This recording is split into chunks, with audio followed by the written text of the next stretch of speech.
मुख्यमंत्री डॉक्टर मोहन यादव प्रदेश की धार्मिक राजधानी उज्जैन पहुंचे, जहां उन्होंने जलगंगा संवर्धन अभियान में भाग लिया।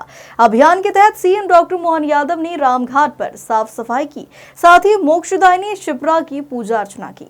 इस दौरान मुख्यमंत्री ने संबोधित करते हुए कहा कि प्राकृतिक जल स्रोतों को स्वच्छ रखना हमारा फर्ज है। मध्य प्रदेश के मुख्यमंत्री डॉक्टर मोहन यादव के निर्देशन में प्रदेश भर में जलगंगा संवर्धन अभियान चलाया जा रहा है। अभियान के तहत मुख्यमंत्री डॉक्टर मोहन यादव सोमवार की सुबह उज्जैन की रामघाट पहुंचे, जहां उन्होंने सबसे पहले शिप्रा नदी में उतरकर घाट की सफाई की। इसके बाद शिप्रा में डुबकी लगाई और पूजा अर्चना कर मोक्षदायिनी मां शिप्रा का आशीर्वाद लिया।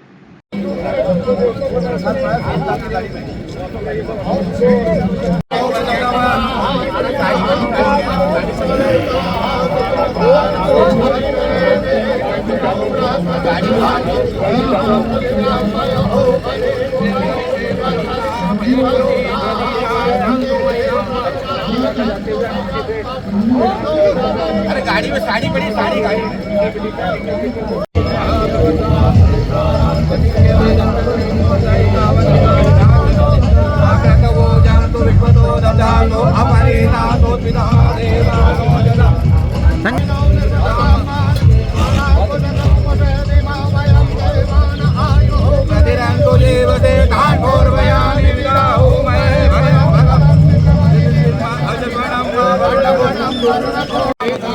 अरे तो एक काम कुछ भी कर ले।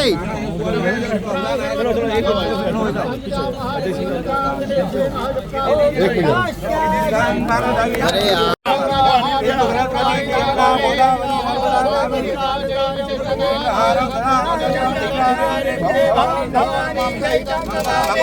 मंगलम मंगलम मुनिकाक्ष मंगलाय सर्वमंगल मांगल्ये शिवे शिवाशालिके नमोस्तुते। ओम देव शांति पृथ्वी शांतिरोखदया शांति वनस्पतया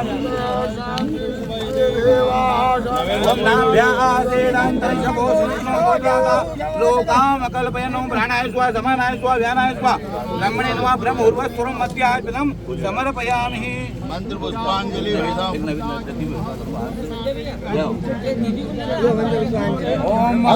मां शिप्रा की पूजा अर्चना करने के बाद सीएम डॉक्टर मोहन यादव मंचीय कार्यक्रम में शामिल हुए, जहां उन्होंने पंचकोशी यात्रियों का फूल माला पहनाकर स्वागत किया। इस दौरान सीएम ने शिप्रा नदी के किनारे पंचकोशी परिक्रमा की एक पुरानी परंपरा रही है। हर साल हजारों लाखों लोग यहां आकर परिक्रमा करते हैं। इस परिक्रमा की शुरुआत में श्रद्धालु जब यहां स्नान करेंगे तो घाट पर स्वच्छता और जल की शुद्धता का विशेष ध्यान रखा जाएगा। खासकर नदी के अंदर जो गंदगी जम जाती है उसे साफ करना हमारा फर्ज है। नर्मदे शिप्रे महारानी की। हम सबका सौभाग्य, परमात्मा की कृपा है। बैसाख माह और माँ शिप्रा का किनारा, पंचकोशी की यात्रा का प्रारंभ। ऐसे में यशस्वी प्रधानमंत्री के नेतृत्व में हमारी सरकार ने इसी शिप्रा जी के किनारे यहीं गुड़ी पड़वा के पावन प्रसंग के अवसर पर संकल्प लेकर के गंगा दशमी अर्थात पूरा महीना गंगा दशमी के आगे 30 जून तक जेठ मास तक पूरा जलगंगा संरक्षण अभियान चलाने का निर्णय किया। मुझे इस बात का संतोष है कि लगातार हमने जनहितैषी कामों के साथ साथ हमारे सभी व्रत त्योहार पर्व को जोड़ते हुए समाज के साथ सरकार के लिए ये एक पाथेय बनाया कि हम समाज और सरकार के साथ मिलकर के ऐसे प्रत्येक व्रत त्योहार के साथ हमारी अपनी जन चेतनाओं के अलावा जन जागरूकता और सरकार के सर्व समावेशी समाज के लिए जो आवश्यक है वो सारे कदम उठाएं। मुझे इस बात का संतोष है कि जलगंगा संरक्षण अभियान के माध्यम से हमने कई प्रकार के कामों को हाथ में लिया है। एक तरफ हम अपनी सभी जल संरचनाओं के लिए चिंतित होकर के खास करके नदियों के उद्गम स्थान से लगा करके उनकी अपनी धारा प्रवाहित अविरल धारा के रूप में बदले, इसलिए कई प्रकार के काम हमने हाथ में लिए। मुझे इस बात का भी संतोष है कि सरकार के द्वारा लिए गए कामों के बलबूते पर अभी 2 दिन पहले जब समीक्षा भोपाल में की गई तो बेतवा नदी का उद्गम भोपाल के पास था। बेतवा नदी का उद्गम अगल बगल में कई प्रकार के जलकूप या नलकूप निकालने के कारण से बेतवा का मूल धारा से प्रवाह बंद हो गया था। हमारे अपने सारे जलदूतों ने, वन विभाग ने, सरकार की व्यवस्थाओं के माध्यम से वापस इस पे काम किया गया। तो इस बार मूल गोमुख से वापस बेतवा नदी का जल स्रोत प्रारंभ हुआ। ये सौभाग्य की बात। एक तरफ हमने अपने मूल उद्गम की तरफ काम कर रहे हैं, दूसरी तरफ हमारे अपने प्रदेश के अंदर, वैसे तो पूरे देश के अंदर एकमात्र नदी माता है नर्मदा जी, जिनकी परिक्रमा होती है और लगभग 3400 किलोमीटर की ये जो पूरी यात्रा कई लोग 6-6 माह से लगा करके पूरे समय अपनी आस्था के प्रकटीकरण के आधार पर नर्मदा जी की परिक्रमा करते। तो हमारी सरकार ने तय किया अमरकंटक से लगा करके खंभात की खाड़ी तक, जहाँ तक नर्मदा जी जाती है वहां तक की पूरे अपने मध्य प्रदेश के साथ के दोनों किनारों पर अन्न क्षेत्र, छाया के स्थान, घाट का निर्माण, साफ सफाई, स्वच्छता, परिक्रमा पथ पे कई सारे काम करते हुए, कई जगह पुल पुलिया निर्माण कार्य करते हुए परिक्रमा पथ को सुगम बनाने के लिए हम उस पर काम कर रहे हैं। जब मैं नर्मदा जी की बात करता हूँ तो क्षिप्रा जी की भी परिक्रमा हमने प्रारंभ की पिछले वर्षों में। तो क्षिप्रा जी की परिक्रमा के भी दोनों किनारे कुछ हो सकता 2 साल के अंदर ये इधर सिद्धनाथ से लगा करके त्रिवेणी तक दोनों किनारे के घाटों के टेंडर लग गए और हमारे लिए आने वाले समय में लगभग 29 किलोमीटर के नए घाट बनके तैयार होंगे और हमारे 6 किलोमीटर के घाट पहले से बने हुए। तो कुल मिलाकर के 33 किलोमीटर का ये घाट का बनना क्षिप्रा जी की धारा को न केवल ये प्रवाहमान बनाने में मदद करेगा, बल्कि स्नान के लिए पूरे वर्ष आने वाले व्रत त्योहार का भी आनंद देगा। साथ ही साथ जब सिंहस्थ का स्नान आएगा तो हर जगह रामघाट के रूप में माँ क्षिप्रा जी आशीर्वाद देगी और ये किनारे जगमगाएंगे। इसका आनंद में हम सबकी जवाबदारी रहेगी।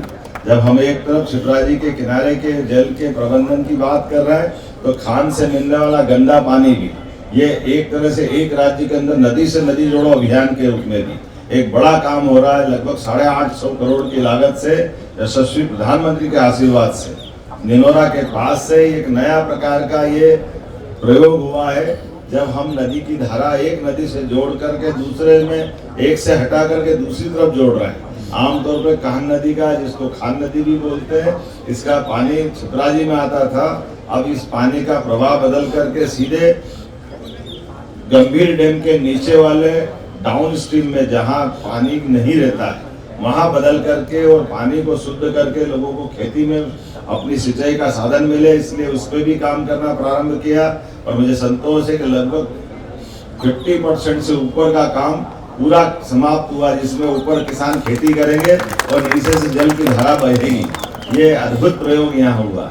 एक और हम सबका संकल्प था यशस्वी प्रधानमंत्री के आशीर्वाद से, यद्यपि इसी क्षिप्रा जी के लिए नर्मदा क्षिप्रा धारा 2014 के बाद से लगातार पूरे वर्ष पानी रहता है, लेकिन आने वाले समय में क्षिप्रा जी का ही पानी क्षिप्रा जी में आए, इस पे भी हमारी सरकार ने काम चालू किया है। और उसका परिणाम है कि अब क्षिप्रा जी के ऊपर कोई ग्लेशियर, हिम ग्लेशियर नहीं है, कोई बर्फ का पहाड़ नहीं है कि पूरे साल जलराशि आए। इसलिए क्षिप्रा जी के जल को संग्रहण करने के लिए अनूठा प्रयोग किया है कि बारिश के समय देवास की तरफ से आने वाली क्षिप्रा जी की धारा, ये हमारा सेवर खेड़ी उड़ाना के आसपास का जो बेल्ट है, जब सावन भादों में नदी में बाढ़ आती तो बाढ़ में सारा पानी उठा करके सिलार खेड़ी में स्टोर करेंगे और बाद में पूरी धारा प्रवाह करते हुए ये पूरे वर्ष क्षिप्रा जी का ही पानी क्षिप्रा जी में मिलेगा। जब क्षिप्रा जी का पानी क्षिप्रा जी में मिलेगा तो हमने कहा कि जल मार्ग भी बनना चाहिए। अभी तक जल मार्ग की दिक्कत थी। जल मार्ग पुराने समय में कभी अतीत में होता होगा कि चंबल के बाद से क्षिप्रा जी की तरफ से होते हुए कभी नौकायन यहाँ होता था, लेकिन इस बार के सिंहस्थ में शनि मंदिर से लगा करके गौघाट तक जल मार्ग का उपयोग करके यात्रियों को आने जाने के लिए नौकायन भी कराया जाएगा, तो उसके माध्यम से लोग आए जाए। और दूसरा छोटे पुल, लाल पुल के यहाँ से लगा करके छोटे पुल तक ये भी नौकायन प्रारंभ कराएंगे आने जाने के यात्रियों के लिए आवागमन का साधन के रूप में भी। नदियों के अंदर जिस प्रकार से जल मार्ग होते हैं नौकाओं के माध्यम से, और जब जल शुद्ध होगा, आनंद आएगा, तो हमारे चक्रतीर्थ के यहाँ का जल भी, वहाँ के जो भी कष्ट में हमारे अंत्येष्टि के लोग आते हैं वहाँ भी शुद्ध जल मिलेगा उधर से उधर ले जाएगी। ये उस जहांगीर काल को याद करेगा, अतीत में जिसमें जहांगीर नामे में उल्लेख है कि खालिद पैलेस के पास जहांगीर ने और अकबर ने कैंप खुलाए थे और वहां से जदरूप नामक संत से मिलने के लिए भूखी माते अपनी भरतरी गुफा तक वो नाव से आए थे और 2-3 घंटे तक उनने अपनी खगोली जानकारी बढ़ाते थे। पहली बार अपने लिए मुगल काल में उज्जैन में आकर के नक्षत्रों के आधार पर सिक्कों का ढलाना यहाँ चालू करा। उनने नक्षत्रों को मान्यता दी कि ये खगोली गणना का वाकई केंद्र है। मुझे इस बात का आनंद है कि जब मैं एक बार दिल्ली से फ्लाइट में आ रहा था तो KPS गिल चुनाव आयुक्त थे, IAS अधिकारी रहे, बाद में वो भारत सरकार के मंत्री भी रहे। उनको वो घटना मालूम थी। उनने कहा कि मैं उज्जैन आना चाहूँगा और वो जदरूप गुफा देखना चाहूँगा जिसको आप लोग भरतरी गुफा कहते हो। हमने कहा बिल्कुल आइए, परमात्मा की दया है। उज्जैन कई कारण से बहुत महत्व का स्थान है, जहाँ हम एक तरफ धार्मिक आस्था से उज्जैन में बाबा महाकाल के दर्शन करके आनंद पाते हैं, तो दूसरी तरफ हरसिद्धि माता का आनंद भी मिलता है। खगोली घटना भी अतीत के काल में उज्जैन में रही है। जब ग्रहों की रचना हो रही तो पृथ्वी के ऊपर उल्कापात हुआ और धूमकेतु के टकराने के बाद प्रचंड धूल का गुबार उठा, तो यहाँ से कट करके मंगल ग्रह अलग बना और चंद्रमा का उदय स्थान भी उज्जैन है, जहाँ धूल का गुबार 1 महीने के अंदर परिक्रमा उपग्रह बन करके चंद्रमा करने लगे। तो सूर्य और चंद्र की उत्पत्ति का केंद्र भी ये उज्जैन है। आज के इस अवसर पर कहने के लिए तो बहुत कुछ है, लेकिन आज शिप्रा जी ने थोड़ी सेवा करने का आनंद मिला। आप सबका देख करके आनंद से भर गया कि जैसा उज्जैन होना चाहिए, परमात्मा की दया से धीरे धीरे उसी प्रकार से उज्जैन और गौरवान्वित होता रहा है। त्रिभुवनवंदिता क्षिप्रा उस रूप में वापस जा रही है, जिस कारण से इसकी अतीत की पहचान रही है। मेरी अपनी ओर से आप सबके प्रति वंदन अभिनंदन, और परमात्मा करे ये दुर्गादास जी की छतरी के पास राणा जी का ये स्तंभ हम सबको उस काल की याद दिलाता है कि यहाँ से पानीपत के तीसरे युद्ध में भले ही हमारे उस समय की शासकों की हार हुई थी, लेकिन उज्जैन से ही 1861 का बदला केवल 10 साल में बदलते थे।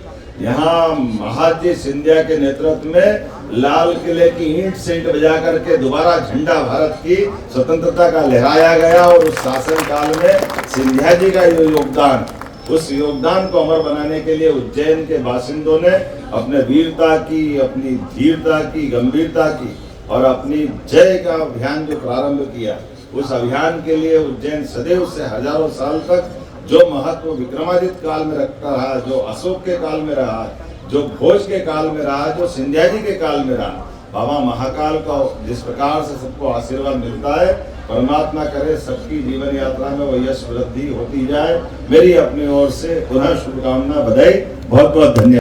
मुख्यमंत्री डॉक्टर मोहन यादव ने मीडिया से चर्चा करते हुए कहा कि जल गंगा संवर्धन अभियान के तहत प्रदेश के प्राकृतिक जल स्रोतों साफ सफाई कर उनका जीर्णोद्धार किया जा रहा है। वहीं सीएम ने उज्जैन से नक्सलियों को चेतावनी देते हुए कहा कि वह सरेंडर करें या फिर मारे जाएंगे। भैया नीचे करो, चेहरे पर आ रहा है, नीचे करो भाई। मुझे इस बात का संतोष है कि हमारे अपने जल गंगा संरक्षण अभियान का लगातार 30 मार्च गुड़ी पड़वा से 30 जून तक अभियान चल रहा है। पूरे प्रदेश के अंदर हमारी सभी मध्य प्रदेश की नदियाँ, एक तरह से नदियों का मायका है मध्य प्रदेश। हमको सबको मालूम है कि मध्य प्रदेश में कोई हिम ग्लेशियर नहीं है, कोई ऐसा हिमालय की तरह यहाँ पर जल स्रोत का बड़ा भंडार नहीं कि धीरे धीरे बर्फ़ पिघलेगा और जल नीचे आएगा। लेकिन बगैर कोई हिम ग्लेशियर के जितनी जलराशि मध्य प्रदेश से पूरे देश के अंदर बाकी राज्यों में जल में प्रवाहित धारा बताती है कि यहाँ की भौगोलिक संपदा, खासकर वन संपदा और हमारे जल संग्रहण करने की जो परमात्मा की कृपा है वो अद्भुत है। हम सब इसके लिए प्रयास कर रहे हैं कि मध्य प्रदेश का वन संपदा केवल मध्य प्रदेश के लिए नहीं, मध्य प्रदेश की जल संपदा केवल मध्य प्रदेश के लिए नहीं। नर्मदा जी हमारे मध्य प्रदेश के साथ साथ गुजरात में पूरा जीवन प्रदान करती, जो राजस्थान तक धारा जाती है। केन बेतवा पूरे उत्तर प्रदेश के लिए, और चंबल भी आगे जाकर यमुना, और यमुना से गंगा के माध्यम से पूरे देश और हमारी संस्कृति को धन्य करती है। सोन नदी छत्तीसगढ़ से होते हुए आगे बढ़ती, ताप्ती महाराष्ट्र की तरफ जाती है। ऐसे प्रत्येक नदियों की जलराशि अगर जोड़ा जाए तो किसी हालत में मध्य प्रदेश की जलराशि हिमालय से कमतर नहीं है। ऐसे में हमारे जल स्रोत का पर्याप्त रूप से ध्यान रख करके हमारी अपनी भौगोलिक भूगर्भ जल भंडारण क्षमता को भी बढ़ाएं, जल के प्रति जागरूकता भी रखें और ख़ास करके इसके माध्यम से जल ही जीवन है। यशस्वी प्रधानमंत्री ने जो आह्वान किया हुआ है, इसलिए हमने अमृत सरोवर तालाब का निर्माण, खेत तालाब का निर्माण, सभी प्रकार की पुरानी जल संरचनाओं, कुएँ, बावड़ी, तालाब, नदी, सब पे जल गंगा अभियान चलाया हुआ है। और 3 माह तक चलने वाले इस अभियान में मुझे संतोष है कि हमने हर स्थान पर जलदूतों का भी जलदूत मित्र बनाया। 1,62,000 से बड़ी संख्या में जलदूत पहली बार जिनका पंजीयन हुआ है और ये अभियान चल ही रहा है। मेरी अपनी ओर से प्रदेश से सभी नागरिकों से आह्वान है कि हमारे अपने जीवन में जल का अत्यंत महत्व है। ऐसे में हम सब जल स्रोतों का ध्यान रखें, स्वच्छता का ध्यान रखें, इनके पुनर्भंडारण से लेकर के सभी कामों में शासन के साथ कदम से कदम मिला के बढ़े। मेरी अपनी ओर से पुनः आप सबका अभिनंदन।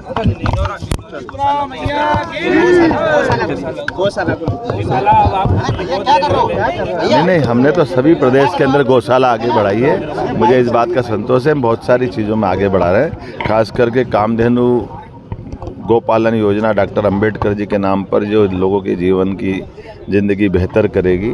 साथ ही साथ गौशालाओं के लिए अनुदान की राशि 20 से बढ़ा करके 40 की है।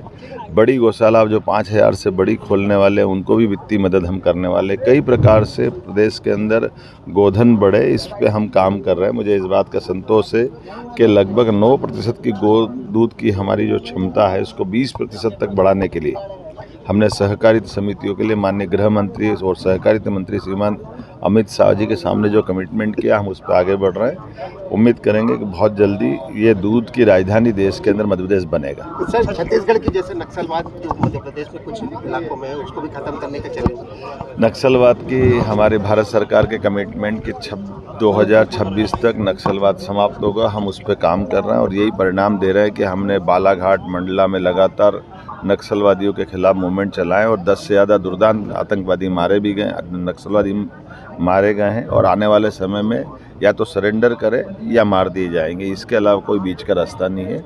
जनता के महफूज रखने के लिए नक्सलवाद को लाल सलाम को समाप्त करने का हम सबका संकल्प माननीय यशस्वी प्रधानमंत्री के नेतृत्व में और माननीय गृह मंत्री के नेतृत्व में हम सतत कर रहे हैं। उज्जैन में जल गंगा संवर्धन अभियान के तहत आयोजन में मुख्यमंत्री डॉक्टर मोहन यादव के साथ विधायक अनिल जैन कालूहिड़ा, नगर निगम सभापति कलावती यादव सहित बड़ी संख्या में स्थानीय जनप्रतिनिधि और गणमान्य नागरिक उपस्थित रहे।